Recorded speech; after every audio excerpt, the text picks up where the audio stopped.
Welcome, this is Aylin again. So I'm gonna lead you through the second floor of the KATONAH series.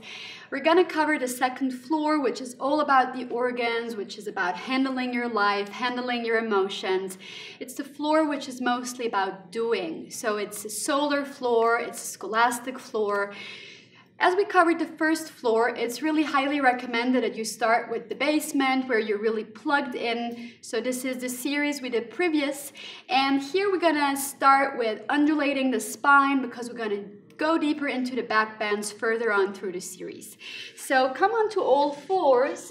And as we did in the first video, we always wanna take a block because a block is a nice right angle. If you don't have a block handy, you could take a book, because a book is always the archetype of a right angle too. So you want to measure the 4 right angles from the knees all the way up and from the wrists all the way up into your arms. So as the legs are roots, your arms are branches. Now there are several options how to position your hands. So Anna is going to do her hands in an interlaced way. So you could either start with your hands normally, fingers pointing forward, or you interlace the hands to one giant hand. I'm gonna flick my palms because I wanna have open lungs, open windows. So there are several options how to go through the cat and cow. So we inhale to round the spine, and we exhale and look out. So we start to add a wave to the pose. So we undulate the spine by going in and out. So you always want to know that the energy is flowing through because you're connected through all 4 points. You're connected through your hands, you're connected through the feet. And now we want to open up all the curves, all the waves in the body because the body is not designed to be straight. So life and the universe are round, they're spherical. So what we do by folding and unfolding, we eventually want to become more circumferential. So keep going, keep undulating, and now you want to go a little bit faster. So you really want to light the lights in your fire and the fire in your house. So go in and out, go a little bit quicker, and you really want to add the ujjayi breath. So go in, out, in, out. So do this for a few times until you really feel the fire rising all the way up the spine, all the way up into your eyes, all the way up into your crown. A few more, a little faster, even if it's unusual. Do it, mess up your hair, don't worry. And make sure that at all times you're fully and nicely plugged in. And then on your next inhalation, round your spine, stay in, and then slowly come out. And then release your hands, bring them back onto the floor. Now find the balls of your feet really plugging down. So use the pinky, which is plugging into, and very slowly find your first downward facing dog. So in your dog again, you want to measure the hands to shoulder width. If you don't know how, just bring your fingers in, make sure the middle finger is touching. And then from there, all the way up into your spine, you want to have a beautiful curve in your neck, a beautiful curve in your lower spine, a beautiful curve in your armpits, a beautiful curve in your bellies of your knees, and then lift your heels a little bit more. So the moment you lift your heels, you're really becoming more bouncy. So bending the knees is going to bring the flushing into the kidneys because kidneys are like toilets. So turn your armpits further towards your heart and find index and thumb pressing down. So one part of you is always looking out a little bit. And what we're going to do here is we want to fold and unfold. So first come into a high plank, shoulders over the wrists. Now you're having a right angle, the vision is out, pubis, navel, sternum, vision, while your heels are pressing back. Push back again into a down dog. So you can always take a block to give yourself a nice boundary. And now we're going to go into a plank. And from the plank into an upward facing dog without untucking the toes. So lift your sternum, roll the shoulders back, and find that nice rounding of your spine. Exhale back to a dog. So we're going to do this about 10 times. I'm going to show how you can add a little bit more height and find a little bit more bounce. And then we're going to go in and out and in and out. So keep going in to hibernate and go out to participate. So always when you come out, find the rounding, find the sphericality, and find the volume. Keep plugging your feet in, bouncing through the ball, getting over yourself. Because the question in life is really, how quickly can we bounce back if life is hard? 2 more. Fold and unfold. And then back to your dog. Release the tension, breathe it out. Let your head dangle. Bring your ears in line with your arms. Turn the armpits towards the heart. Bend your knees a little bit more and stick your seat way, way up to put yourself onto a nice plumb line. So on your next inhalation, step your right foot all the way to the top and bend your knee for a lunge. So you want to make sure that the heel is just underneath the knee and your feet are hip width. So take your hands to the right and left. And now what we're going to do, we're going to straighten the front leg, but we're not going to shovel the knee back. So find the ball of your front foot and find your tailbone. Ball of the front foot, tailbone. So you're always going in 2 directions. One part of you is going to the front and one part of you is going back. So your hip and the kidneys are going to be steady, 3 and 9, east and west. So the part in the kidneys and the hips are so important that we can start to articulate a little twist. So start to walk your hands all the way over. Now here it's so important that you want to X mark the center. Now the hand is going to go across and really see the cross-referencing of the arm to the leg. So the leg is going to spin the torso. By using the steadiness of the legs and the stability in the pelvis, version 1 would be just bringing the hand onto your sacrum and opening the torso. So the vision is going to go up eventually when the torso can spin. Version 2 is bringing the arm up, turning the armpit towards the heart, and really use the back leg like an anchor. So it's really supporting the entire pose. So finding that steadiness in the leg, the turning and the ability in the torso, and the vision in the top floor. 1 more deep breath here. That's it. And then slowly bring both of your hands down, press back, downward facing dog. So walk the feet out a moment. Relaxing the kidneys, stepping them out, and then very gently step the left foot all the way to the top. And then again, first find the right angle, because the right angle is going to support the entire pose, because we always look at the body like a house. Now start to find the ball of the front foot and find the seat, the tailbone moving back. Find the ball of the foot, which is the lung, find the tailbone moving back until you have that front leg almost straight. Always keep a micro bend. And now keeping those hips steady is going to give you the stamina and the stability of the pose. Slowly start to walk your hands over. And now you want to see that that arm is X marking the spot. So you're having an X from the leg to the arm. So you're connecting the depth of your legs to the ability of your torso, your lungs. Now, as Anne is doing, she's flipping her palm, which is a more advanced version of the pose. So having the legs, either the arm onto the lower back sacrum, or then finding the arm moving up, turning the armpit towards the heart, and gently, by pushing the leg against the arm, she's giving herself a spin. So a torso spin is always a revolution around yourself, around the center, and this is your sphere of influence.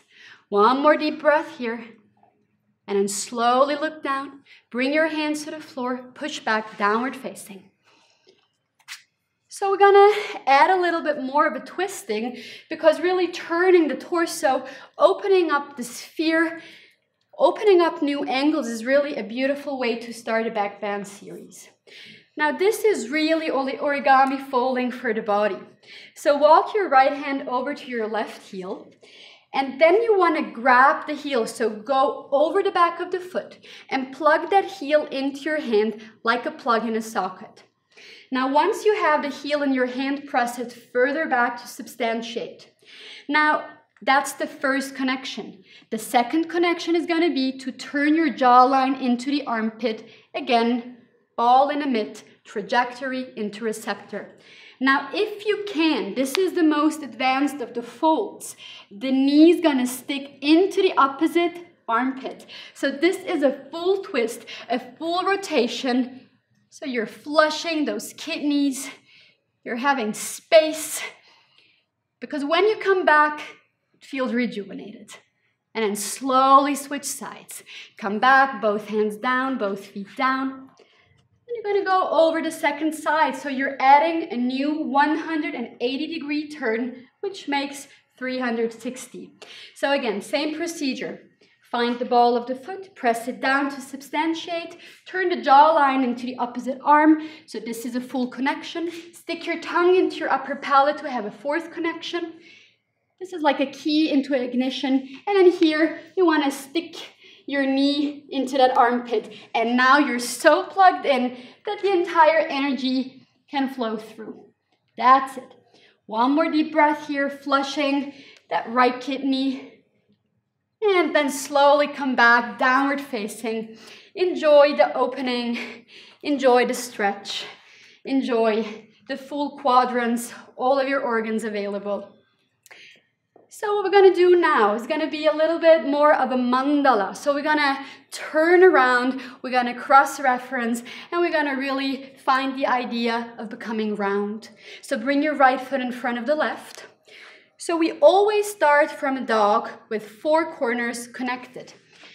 So from here, make sure that the back knee is sticking into the belly of the front knee, knees bent, seat up. And from here, we're going to shift into a plank.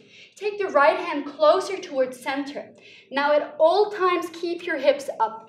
Just turn on the ball of the feet, keeping your knees on top of the heels. And once your feet are plugged in and down, you want to swim that left arm all the way across to the center. Look out, out, out. And then you come back. So we're going to switch the sides. So the left leg is going to come in front. Left leg to the center, and then we're going to spin around, open up the vision, and then turn and stroke that arm. So we keep going. So you can go around yourself by always finding the center, the eye of the storm, the eye of the practice, which is always you. So do this for another 2 times. So spin around, bring your arm alongside your ear as if you were swimming. 2 more, right hand to the center. Come around, around, around, beautiful. And then the very last one. Now you have created so much vision, so much hearing around you, and you never changed. It's only the circumference and the circumstances that you can change through the center. And slowly bring your knees down to the floor. Close your eyes for a moment and take 2 to 3 deep breaths. So here, the breathing, the deep oceanic sound, which is moving through you like an ocean, like a wave, soothing your inner calm. One more deep breath here.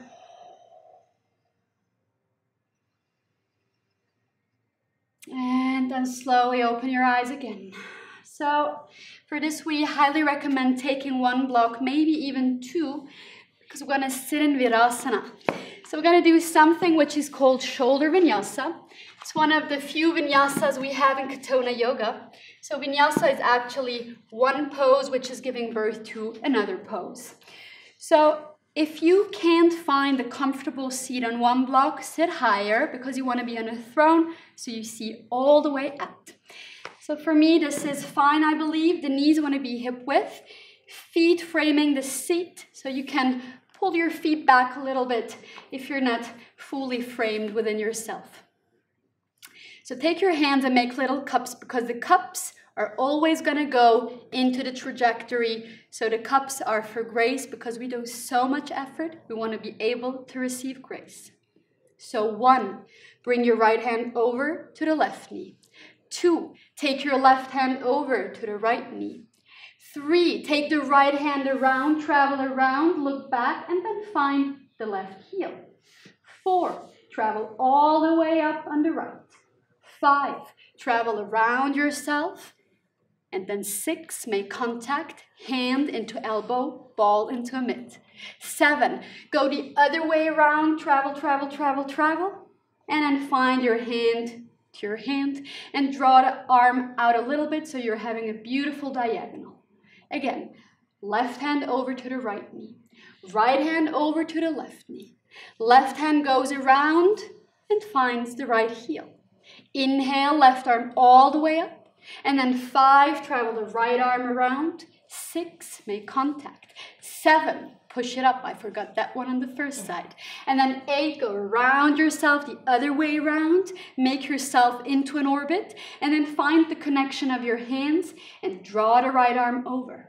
Again, 1, right hand, left knee. 2, left hand, right knee. 3, travel around and find the heel, look back in time. 4, travel all the way up. 5, go around, make a nice circle. 6, make contact. So 7, push it up, 7 up. And then 8, go the other way around, make a nice orbit. 9, make it touch. And then draw the elbow out, wrap yourself up. And then last time, left hand to right, right hand to left. Left hand all the way around to find the opposite heel. Inhale, 4, left arm up. And then 5, travel all the way around for 6 to make contact. 7, 7 up. And then 8, go the other way around, make a beautiful line around yourself. And then find the hands touching. And then 10, wrap it up. You at the center, everything around you. So bring your hands down again. So your shoulders should be a little bit more open, so we're really flushing the joints. Now there are 2 options. Option 1 would be reverse namaste, which is undergoing to demo. So you really want to shovel up your hands, bring the base of the palm to touch, and then find all of the 4 corners. What I'm going to show you is a modification, which we call tennis racket. So you're going to stick your thumbs into that sea of forgiveness, which is just at the base of your shoulder blade, sticking those thumbs in and opening up that entire palm. So here, you really want to have a collarbone available so your lung is steady, so you have more competency in life. And if you want to start to move and lubricate the joint a little bit, or maybe you want to even add a little bit of Bastrika or Kapalabhati breath, this is up to you, but it's quite advanced. So keep lubricating, keep moving, keep breathing, a few more. Good. And then at all times, make sure you're still on your spit, not too much in your pubis, not too much in your tail, but actually just on your perineum, which is opposite the crown of your head. And then very slowly release, and then bring your hands onto your hips, which gives you so much safety. Good, and then from here, we're gonna finalize on the floor so you can come back onto your spine, release that block. So if you have 1 or 2 blocks available, this would be fantastic because you really want to open up your sacral plate. So option 1, if you have 2 blocks available, is going to take the 2 blocks underneath your sacrum, like 2 towers touching. If you only have 1 block, do it 1. If you don't have any block, do it with none. So I'm going to show you options. If this is too high, you can always adjust. So we're going to lie down onto the floor. I'm going to demo with Anne. So she can come onto the back. She can bend her knees. So she will stretch out her arms to see that the middle finger is touching the heel. The feet are hip width. Knees are pointing up. Head is straight. Neck is free. Now here you really want to make sure that your thighs are internally rotated. They're always going towards center, which is opening up the sacrum. So while she's pressing her feet down, she has a lot of substantiation through her feet. She's going to lift her pelvis, her hips, her seat. And then those blocks are going to go underneath the sacrum. So the sacrum is not the spine, it's not the seat, it's actually the plate, which is just after the soft part of the seat. So if this is too high, don't you worry, you can adjust. If you only have 1 block available, you can do it with 1 block. If you have non-block, this will be the pose. So the pose would be hips up, feet pressing down, thigh bones internally rotated, So if you're doing it with blocks, it's perfect to stay for 5 minutes, maybe even longer, to really release the sacrum. And then stick your seat all the way down into the earth to come down. So stick your seat down, down, down, down. That's it. And then you could either find your feet mat width and let your knees drop towards center. Take a fair amount of time to have a counter pose. Or if you want to, you can bring your knees into your chest, taking yourself into the full rounding. Connect, make yourself fit. Maybe you even want to bring your eyes into your knees. One more deep breath here, really again stretching out the kidneys and the back. Having so much more breath and competency in your lungs, joy in your heart. And then come back again. So to end with, you can roll up one more time. We're going to give you the option of finding Supta Baddha Konasana with one block underneath the heart and the lungs and one block underneath your head. So she will adjust herself by bringing the blocks as separate as needed. So her head, the crown of the head is facing up. And now here she wants to touch the soles of her feet. So this should be almost the length of 1 foot or the length of a block. So you can stay here for Shavasana, so you can again adjust it to your own advantage. Palms can be resting next to the body. If you want to open the lungs and the frame even a bit more, you can bring the arms over your head. And if you have a third block handy, this would be a beautiful pose to stay in. So you decide how long you want to stay here. Make sure that the soles are still connected, heels to touch, balls of the feet to touch, the portal of your kidneys, the arches available. But anytime you want to stretch out your legs, you can do so and rest for Shavasana. So thank you very much for practicing. We're going to see you in the next episode. Namaste.